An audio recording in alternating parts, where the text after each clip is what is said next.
Join us in an enlightening journey as we delve into the profound topic of humility with the insights from the Quo channeling session held on April 25th, 2009.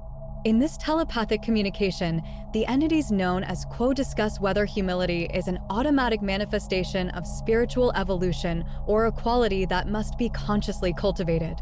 They also explore if humility is a prerequisite for entering higher states of consciousness. Carla, the channeler, beautifully conveys Quo's messages on the true essence of humility, debunking common misconceptions that equate humility with low self-worth. Discover how genuine humility stems from recognizing our true worth and becoming well-tuned instruments of the spirit.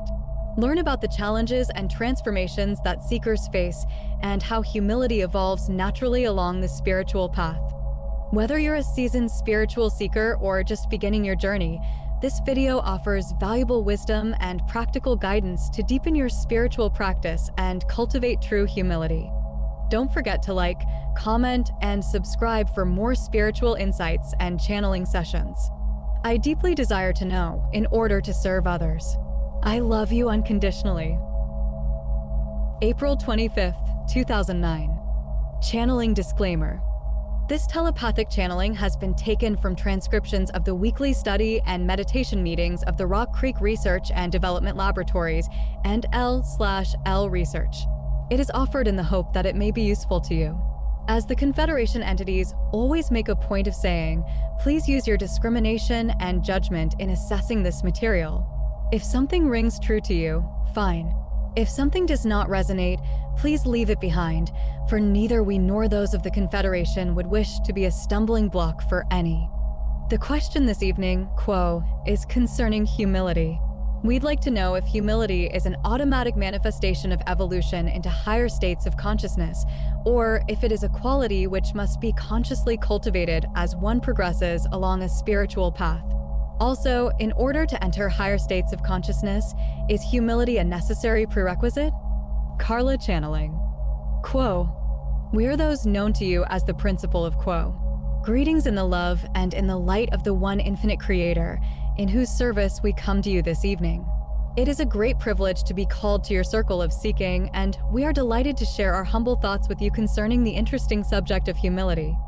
As always, however, we would preface our remarks by requesting that each of you who listens to or reads these words use your native discernment and discrimination, taking those ideas that appeal to you and working with them as you wish and leaving the rest behind. We are grateful to you for observing this, for it will enable us to share our thoughts without being concerned that we shall infringe upon your free will. We would remark to the one known as are that although those of Latwii are speaking this evening, those of Hayton are especially close to the one known as are and are glad to reassure the one known as are with their presence and their love. This is also true of all of the others within the circle of seeking. However, it is at the call of the one known as are that there is special care given to enhance and energize the expression of love within the energies of those of Hayton. We find that among your people the word humility has undergone the same kind of spoilage from overuse that the word love has undergone, so that we may say the word humility and it is assumed that everyone knows that of which we speak. However, its meaning has become blunted and scattered by the assumptions which surround the quality of humility or humbleness. The meaning of the word is meekness or a lack of holding to the self a sense of entitlement or importance. When it has come to mean a quality of being low in self-worth or unable to stand up for the self, and these are not meanings which we wish to be inferred when we use the word humility. It is not necessary to be humble in order to advance spiritually. The quality of humility is a quality which is enhanced by the same energies which create of the spiritually mature seeker the awareness that he is the creator. And while this seems a paradox, the two awarenesses are two sides of one coin.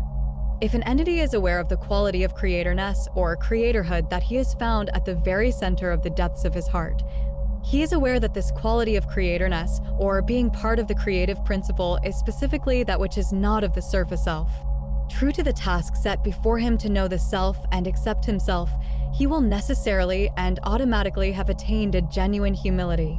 For he has experienced the state of the small I, the ego self, becoming transparent before the power of unconditional love as it flows through him. We may say that the more deeply and completely the seeker knows himself, the more humble he becomes. While this is true, it does not infer that the humility comes as a result of seeing the worst of himself and feeling rueful that so many seemingly erroneous qualities exist within him. Rather, humility comes as one is aware more and more of the true worth of the self, for that true worth lies in becoming an ever more well-tuned instrument for the spirit to play.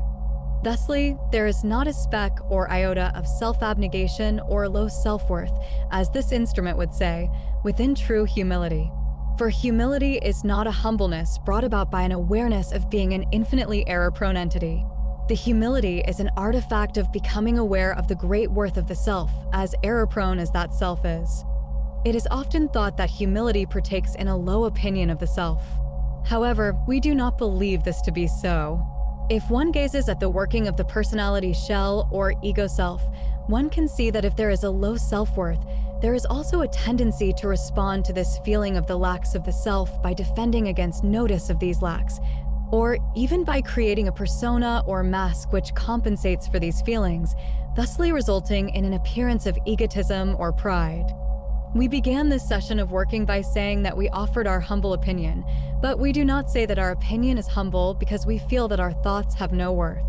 Indeed, we have chosen to share our thoughts with groups such as this one precisely because we feel we have this gift to offer to those who are seeking ways of accelerating their pace of spiritual evolution.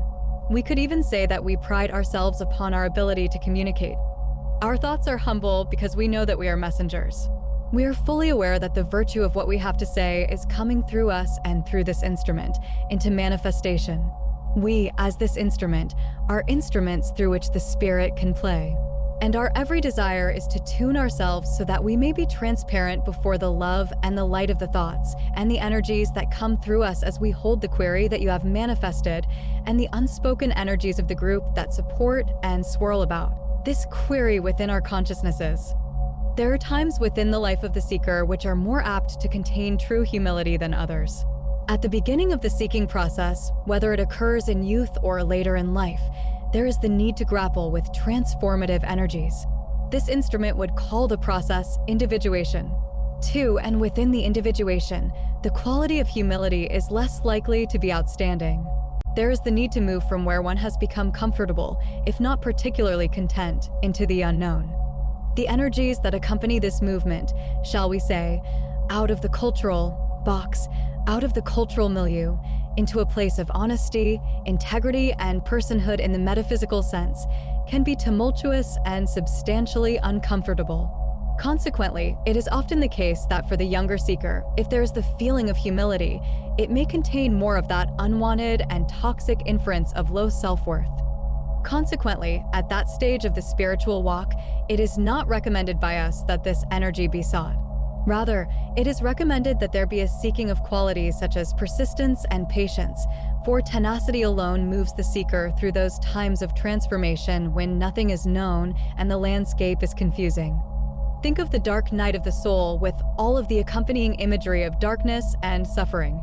It is perhaps a time when the qualities of bloody-mindedness and determination are at the top of desirable configurations for mind as it navigates those dark mysteries of the unknown.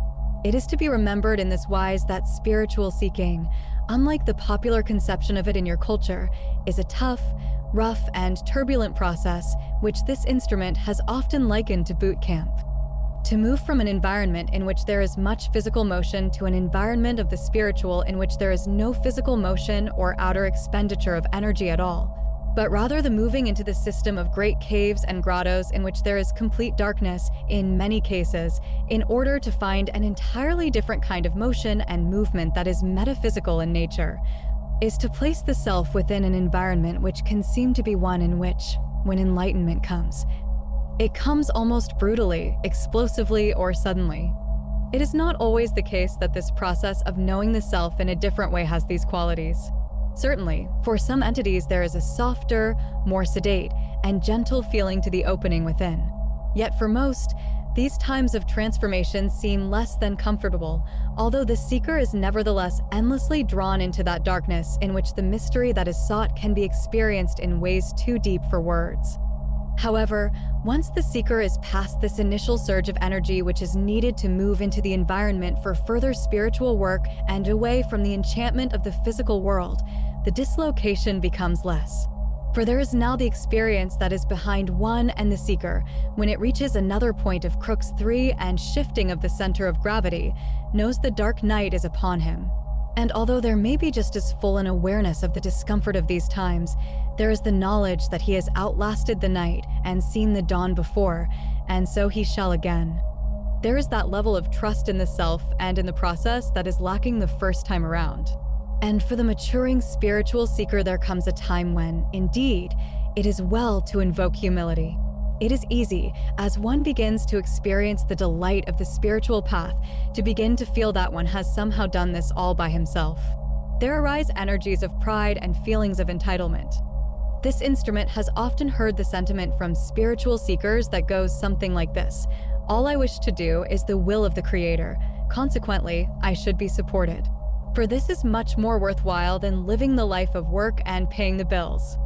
When those thoughts flash through the mind, it is well to invoke humility.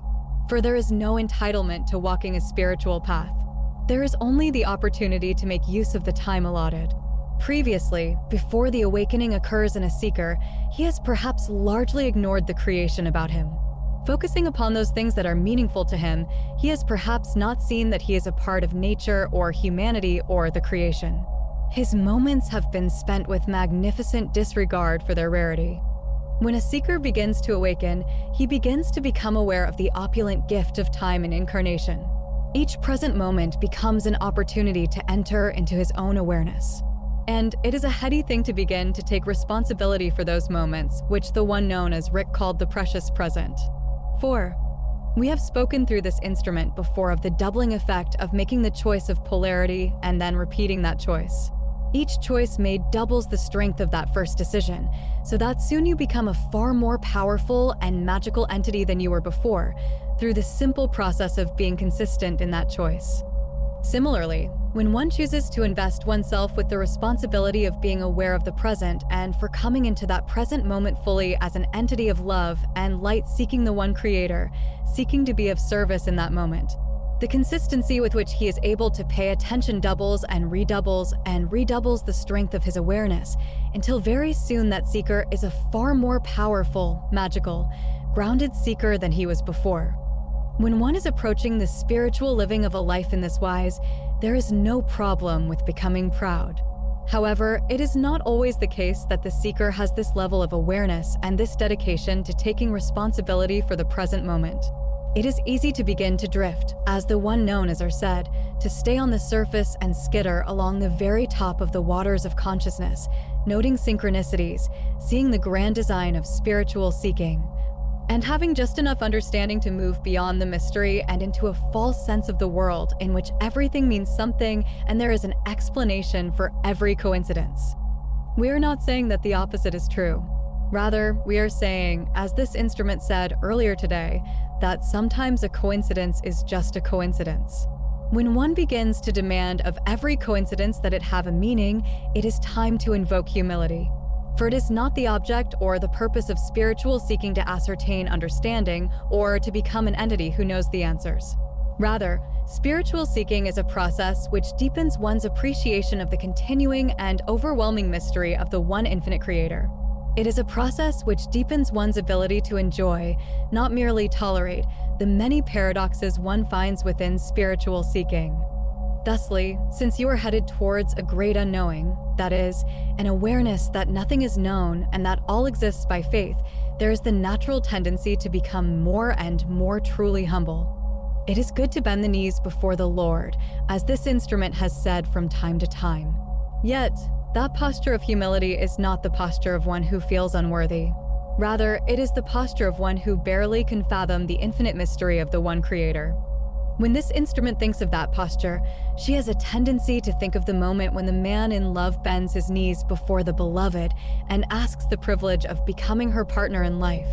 There is a reverence, even an awe, of the depth of the circumstance that fuels that bending of the knee before the beloved.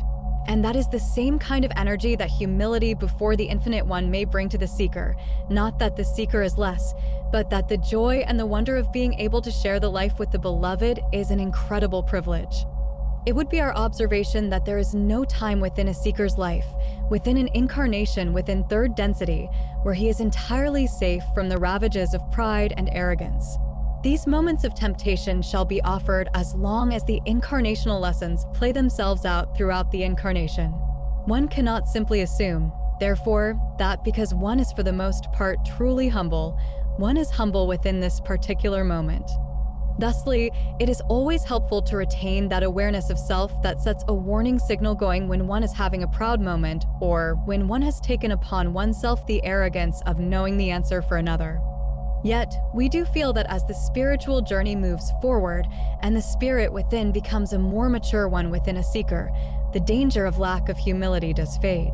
It does not disappear, but it becomes clearer to one as one goes forward, when one has gotten off that beam of love and light and service to others and has become involved within the self once again.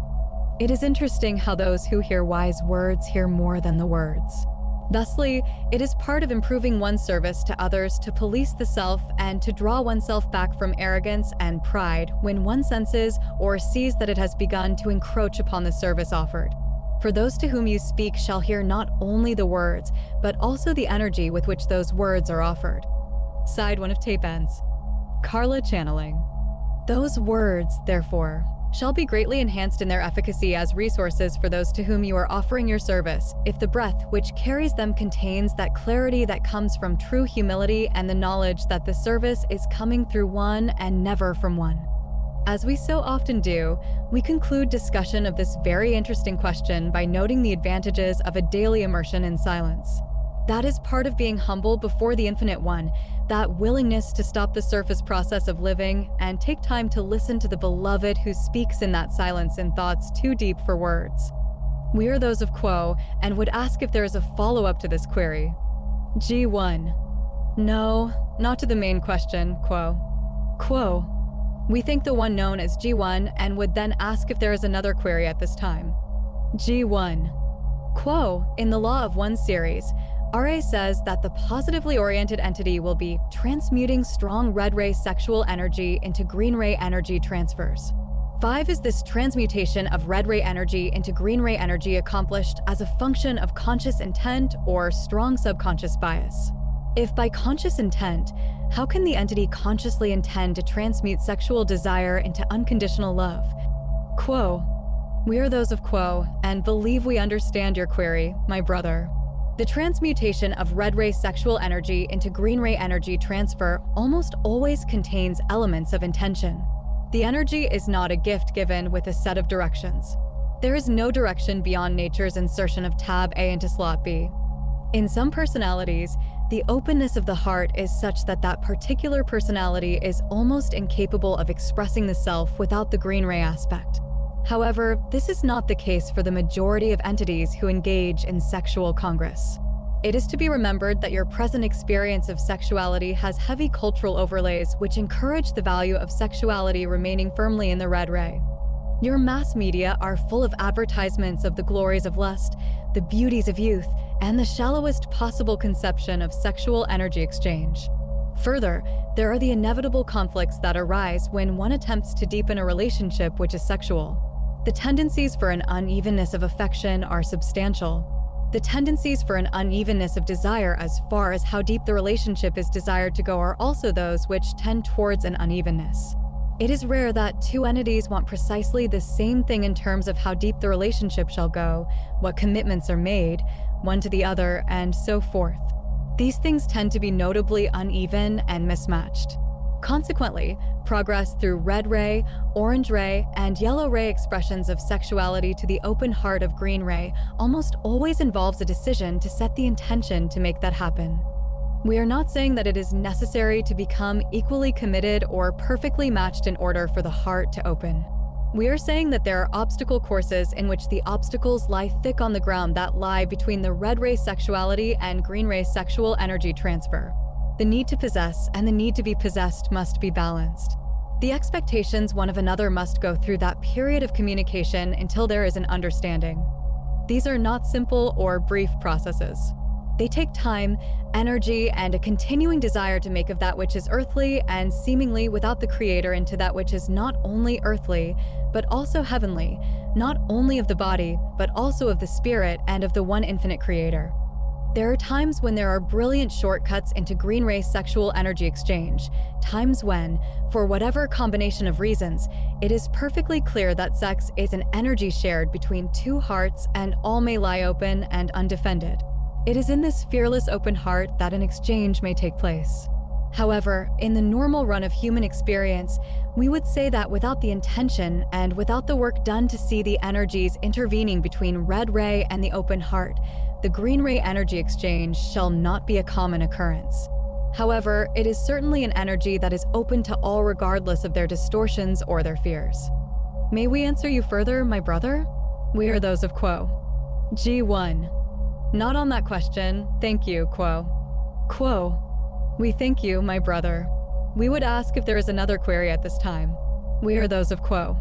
G1. Quo, here's a question from G2, who says, I had such an emotional experience during the inauguration of Barack Obama.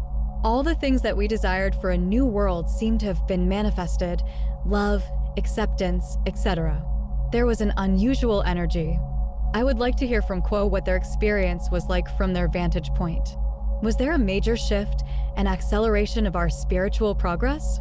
There was so much crying with joy and relief on my end. Quo. We are those of Quo, and thank the one known as G2 for his query. My brother, the moment of that institution of the one known as Barack into the office of the presidency of your country was a moment in which the heart chakra of your planet opened.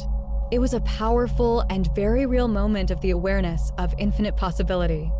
We cannot say, my brother, that because of this moment there was a leap ahead in the planetary level of vibration, for as you have noted, my brother, the energies which baffle and confuse the energies of unconditional love did not become healed and go away from your world scene.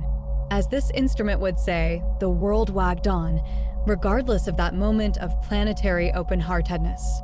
However, when such a moment occurs, involving the body of humankind as this moment did, that memory is retained. And that memory can be recalled and invoked by the self or by the body of humankind if that body so chooses. We know that, individually, many have been remembering and invoking that open-hearted moment again and again since Inauguration Day. We know that groups have invoked and remembered that moment as they sit in group meditation for the planet and its people. What we have not seen yet, but what is always possible to see, are further times when the planetary body of the tribe of humankind remembers and invokes that open-heartedness once again. May we answer you further, my brother? G1. No, that was all of G2's question, thank you. Quo. We think the one known as G2. We would then ask if there is a final query at this time. We are those of Quo. Hey, I've got one.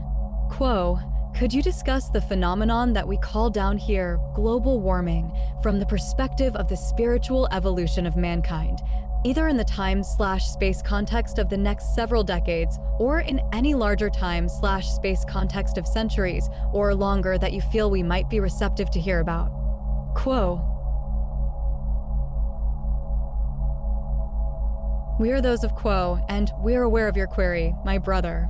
That which occurs upon the physical plane within a human body generally occurs because it has not been grasped, not seen fully, and certainly not taken into one's awareness to subject to the energies of solution within the mental and emotional part of the human. Therefore, when entities become ill, it is often the end result of imbalances and distortions within the energy body that have been ignored or not recognized. The same is true of the living body of your planet. The situation is not particularly simple, for your planet is populated by several planetary populations from elsewhere in which there was a toxic disregard for their home planets and a set of actions which, in total, created of their planets an uninhabitable environment for third density work. Consequently, you have coming into the Earth plane of your planet a great many entities who have been unable to grasp the need for inner peace and harmony with others. And you have instead solved perceived problems by invoking the energies of aggression and the destruction of other selves. We speak not only of the obvious physical destruction of other selves which exist in war, but the less obvious, but nevertheless deadly energies which would pit entity against entity, power against power, judgment against judgment. There is, in the concept of karma, embedded the concept of continuation, or the inevitable onward movement of a thing which is inertia. That which is tends to continue on being that which is. The energies that created destruction elsewhere remain, retained within the deepest parts of the roots of consciousness. And that solution which is aggressive and destructive seems once again to be a valid choice, even a necessary choice. Once again, it takes an answering energy to stop the energy of that karma, and among your peoples that energy has often not been seen as a good thing. Again and again, those answering energies of cooperation, harmonization and communication have begun to gain strength among your peoples, only to be ground down under the heel of that thirst for empire that fuels nation-states' aggression against other nation-states and entities' aggression against other entities. All this heat of aggression and destruction has been pushed down into the earth upon which your feet stand. And the earth has begun to express it, just as this instrument's body was recently covered with a rash as her body attempted to throw off the toxin of a substance to which she was allergic. While there are certainly rational, scientific explanations for various aspects of global warming, spiritually speaking, the interesting and telling portion of this phenomenon is held within the energies of your people. Therefore, every attempt that is made by persons or groups of people to send love into the earth energy, to send peace into the earth energy, and so forth, is an effort well made, and an efficacious one as well. Just as the energies of heat have moved down into the planetary entity that is your earth, also the energies of cooperation, love, unity, understanding, and communication can aid greatly. We would also note in this wise that many of those who have achieved graduation from your third density at this time, within the last 30 of your years, have begun to return as those who have seen this pattern clearly and whose hearts have gone out to the planet itself. Many of those whom you call the indigo children are those who are focused perhaps more upon healing the earth than upon bringing the population as a whole to graduation. It is not that they feel that the earth must be cleaned up before they can go on. It is that they see this karmic residue and wish to fulfill that karma with the balancing energies of love and affection for the planet that remove the self forever from the wheel of that particular karma. May we answer you further, my brother? We are those of Quo. Hey, I'm good, Quo. Quo. We thank you, my brother. We are those of Quo, and finding a waning of this instrument's energy, we would at this time take our leave of this instrument and this group. It has been a pure pleasure to be part of your circle of seeking this evening. We thank you for the beauty of your auras and for the humility with which you have set aside time to seek the truth. We are known to you as the principle of Quo. We leave you in the love and in the light of the one infinite creator, whose servants we are. Adonai, my friends. Adonai,